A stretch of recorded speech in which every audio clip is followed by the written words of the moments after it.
ಪ್ರೀತಿಯನ್ನಿಟ್ಟು ಮಂಕುತಿಮ್ಮನ ಕಗ್ಗವನ್ನ ಕೇಳುತ್ತಿರುವ ತಮಗೆಲ್ಲರಿಗೂ ಕೂಡ ಜ್ಞಾನವೇ ಬೆಳಕು ಬಳಗದಿಂದ ಗಣೇಶ ಹಬ್ಬದ ಶುಭಾಶಯಗಳು. ಇಂದಿನ ಜ್ಞಾನವೇ ಬೆಳಕು ಸರಣಿ ಕಾರ್ಯಕ್ರಮ 115. ನಾನು ಕರುಣಾಕರ ಬಳಕೂರು. ಕಗ್ಗ ಗಾಯನದಲ್ಲಿ ವಿದ್ವಾನ್ ಸುರೇಶ್ ರಾವ್ ಅತ್ತೂರು.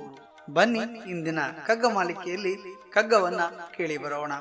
ಒಟ್ಟಿನಲ್ಲಿ ತತ್ವವಿದು, ವಿಕಟ ರಸಿಕನೋ ದಾತ, ತೊಟ್ಟಿಲನು ತೂಗುವನು, ಮಗುವ ಜಿಗುಟುವನು, ಸಿಟ್ಟನ್ ಒಡ ಹುಟ್ಟುಗಳೊಳ್ ಆಗಿಪನು, ಸೋಲಿಪನು, ತುತ್ತು ವಿಕಟಿಗೆ ನಾವು, ತುತ್ತು ವಿಕಟಿಗೆ ನಾವು. ಮಂಕುತಿಮ್ಮ. ಒಟ್ಟಿನಲ್ಲಿ ತತ್ವವಿದು, ವಿಕಟ ರಸಿಕನೋ ದಾತ, ತೊಟ್ಟಿಲನು ತೂಗುವನು, ಮಗುವ ಜಿಗುಟುವನು.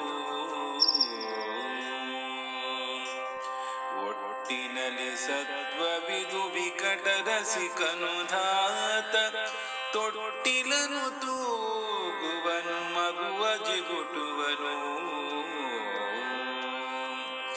ಸಿಟ್ಟನ್ ಒಡಗುಟ್ಟುಗಳೊಳಗಿಪನು, ಸೋಲಿಪನು, ತುತ್ತು ವಿಕಟಿಗೆ ನಾವು. ಮಂಕುತಿಮ್ಮ. ತುತ್ತು ವಿಕಟಿಗೆ ನಾವು. ಮಂಕುತಿಮ್ಮ. ಪ್ರಿಯರೇ, ಜಗತ್ತಿನ ತಿರುಳನ್ನ ನೋಡುವುದಾದರೆ ಕಣ್ಣಿಗೆ ಕಾಣದೇ ಇರುವಂಥ ಎಲ್ಲವನ್ನ ಆಟ ಆಡಿಸುವವನು ಆ ಪರಬ್ರಹ್ಮ ಇದ್ದಾನೆ ಅನ್ನುವಂಥ ಒಂದು ನಂಬಿಕೆ, ಭರವಸೆ ನಮಗೆಲ್ಲರಿಗೂ ಇದೆ. ಅವನು ಓರ್ವ ವಿಕಟ ಹಾಸ್ಯದ ರಸಿಕ. ಈ ಜಗತ್ತಿನಲ್ಲಿರುವ ಎಲ್ಲಾ ಅಂಶಗಳನ್ನ ನಮಗೆ ಅನುಭವಿಸಲು ಬೇರೆ ಬೇರೆ ರೀತಿಗಳಲ್ಲಿ ಅವಕಾಶವನ್ನು ಮಾಡಿಕೊಟ್ಟಿದ್ದಾನೆ. ಆದರೆ ಅದರೊಳಗೆ ಅಪಹಾಸ್ಯವನ್ನು ಇಟ್ಟಿದ್ದಾನೆ.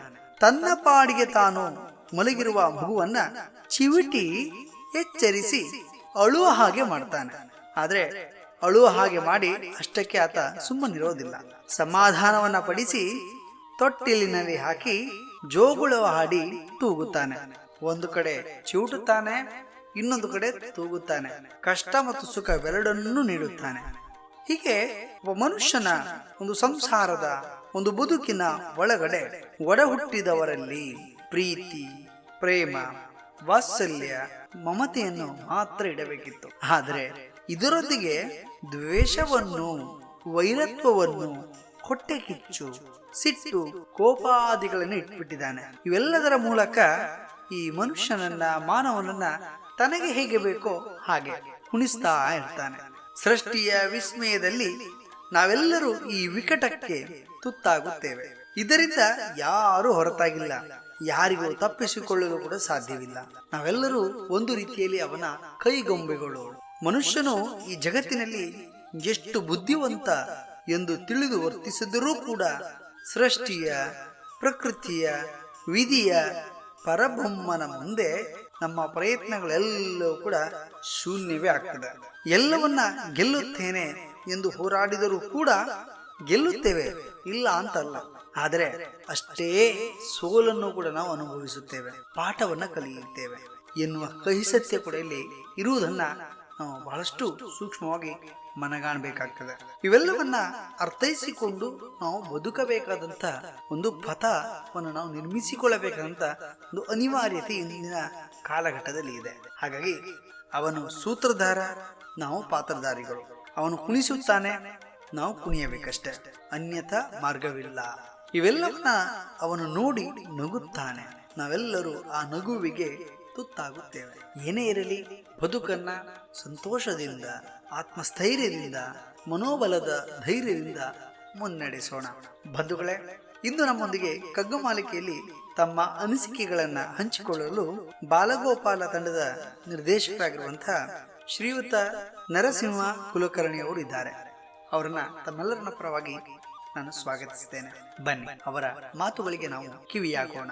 ಆತ್ಮೀಯ ಬಂಧುಗಳೇ, ಎಲ್ಲರಿಗೂ ನಮಸ್ಕಾರ.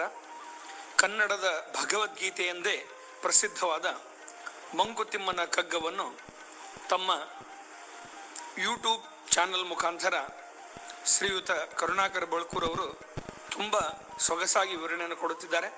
ಹಾಗೆ ಅವರ ಜೊತೆಗೆ ಸುರೇಶ್ ರಾವ್ ಅವರು ತಮ್ಮ ಅದ್ಭುತ ಗಾಯನದ ಮುಖಾಂತರ ನಮ್ಮ ಕನ್ನಡ ಸಾಹಿತ್ಯ ಪ್ರೇಮಿಗಳಿಗೆ ರಸದೌತಣವನ್ನು ನೀಡುತ್ತಿದ್ದಾರೆ.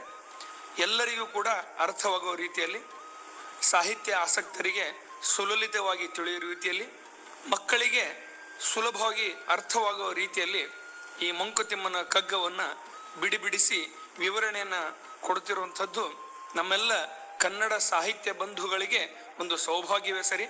ಈ ಕಾರ್ಯಕ್ರಮವನ್ನು ನಡೆಸಿಕೊಡ್ತಕ್ಕಂಥ ಸುರೇಶ್ ರಾವ್ ಅತ್ತೂರ್ ಮತ್ತು ಕರುಣಾಕರ್ ಬಳ್ಕೂರ್ ಇವರಿಗೆ ನಮ್ಮ ಕನ್ನಡದ ಎಲ್ಲ ಸಾಹಿತ್ಯ ಪ್ರೇಮಿಗಳ ಪರವಾಗಿ ತುಂಬ ಧನ್ಯವಾದಗಳು. ಈ ಕಾರ್ಯಕ್ರಮ ಹೀಗೆ ಮುಂದುವರಿಯುತ್ತಿರಲಿ ಎಂದು ಶುಭವನ್ನು ಹಾರೈಸುತ್ತಾ ನನ್ನೆರಡು ಮಾತುಗಳನ್ನು ಮುಗಿಸುತ್ತೇನೆ. ಎಲ್ಲರಿಗೂ ನಮಸ್ಕಾರ. ಸರ್, ತಮ್ಮ ಮಾತುಗಳಿಗೆ ತುಂಬು ಹೃದಯದ ಧನ್ಯವಾದಗಳು. ತಮಗೆಲ್ಲರಿಗೂ ಮತ್ತೊಮ್ಮೆ ಗಣೇಶ ಹಬ್ಬದ ಶುಭಾಶಯಗಳನ್ನು ಕೋರುತ್ತಾ ನಾಳೆ ಇನ್ನೊಂದು ಕಗ್ಗದೊಂದಿಗೆ ನಾವು ಬರುತ್ತೇವೆ. ಅಲ್ಲಿಯವರೆಗೆ ನಮಸ್ಕಾರ, ಶುಭ ದಿನ.